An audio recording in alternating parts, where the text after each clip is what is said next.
జగన్ గద్దె దిగాలి అంటే ఒకటి, జగన్ సంక్షేమ పథకాల కంటే ఎక్కువ సంక్షేమ పథకాలు ఇస్తామని చెప్తున్నా జనానికి ఎక్కట్లేదు. కాబట్టి ఇక్కడ కాన్సెప్ట్ కొత్త చర్చకి దారితీయాలి. ఏదో జరుగుతోంది అన్యాయం అన్నటువంటి ఫీలింగ్ ప్రస్తుతం, అంటే జగన్ ఉండకూడదు అన్న కసి రావాలి జనాలకి. జగన్ కంటే సంక్షేమ పథకాలు చంద్రబాబు చాలా ఎక్కువే చెప్పారు, అయినా జనంలో వెళ్ళట్లేదు. కాబట్టి ఒకటి, సంక్షేమ పథకాలు అది ఖచ్చితంగా వస్తుందిలే చంద్రబాబు వచ్చినా కూడా అనేటువంటి ఫీలింగ్తో పాటు ఇతనుంటే ప్రమాదం అన్నటువంటి ఫీలింగ్ రావాలి. దానికోసం కొన్ని ట్రాప్స్ వేస్తున్నారు. ఇప్పుడు ఫర్ ఎగ్జాంపుల్ నిన్న అనంతపురం జిల్లాలో వచ్చి రాప్తాడు దగ్గర చేసుకొచ్చారు. ఏంటది?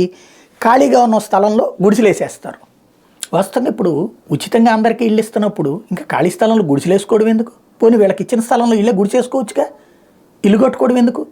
నిరుపేదలు అనే పేరుతో కమ్యూనిస్టులు వీళ్ళు కలిసి, కమ్యూనిస్టులు విడిగా పోటీ చేస్తున్నాం కాంగ్రెస్తో కలిసి అని చెప్తున్నా, తెలుగుదేశంతో కలిసి పనిచేస్తున్నారనడానికి సాక్ష్యం ఈ జైభీమ్ పార్టీ తర్వాత వీళ్ళు కలిపి ఇప్పుడు చేస్తున్నది ఏంటంటే పలు చోట్ల రెచ్చగొడతారు. ఎట్లాగా? ఖాళీ స్థలాల్లో, ఏది ఓ వైసీపీ నాయకుడి స్థలంలో పాకలేసేయడమో లేకపోతే అట్లాంటిది. నేను రాప్తాడులో జరిగింది అదే.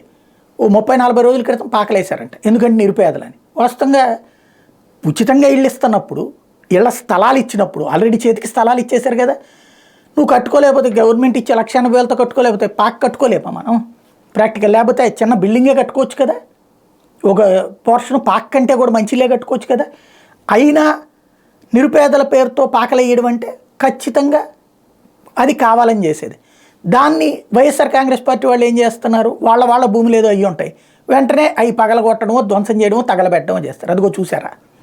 అట్లాగే మన హదీరామ్జీ మఠానికి సంబంధించి తిరుపతిలో ఏం జరిగింది? అది కోర్టు తీర్పిచ్చింది. హదీరామ్జీ మఠానికి సంబంధించి ఆయన మహంత్ అమ్మేసుకున్నాడు అని చెప్పి అది కొట్టేసింది. మొన్ననే పత్రికలో చదివాం కదా.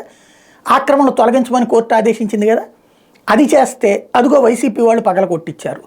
ఇది ఈ టైంలో ఎందుకు పగలగొట్టించుకోవడం? వీళ్ళైనా బుద్ధుంటే తర్వాత చేయాలి కదా, ఎన్నికలు అయిపోయాక చూసుకోవచ్చు కదా. అంటే అది వైసీపీ వాళ్ళే జయించారు అన్నటువంటి ఇట్లాంటి ట్రాప్ వాళ్ళు వేస్తున్నారు. వీళ్ళు అందులో పడుతున్నారు. దీనివలన నెగిటివిటీ ఏ మేర క్రియేట్ అవుతుంది అన్నటువంటిది చూడాలి.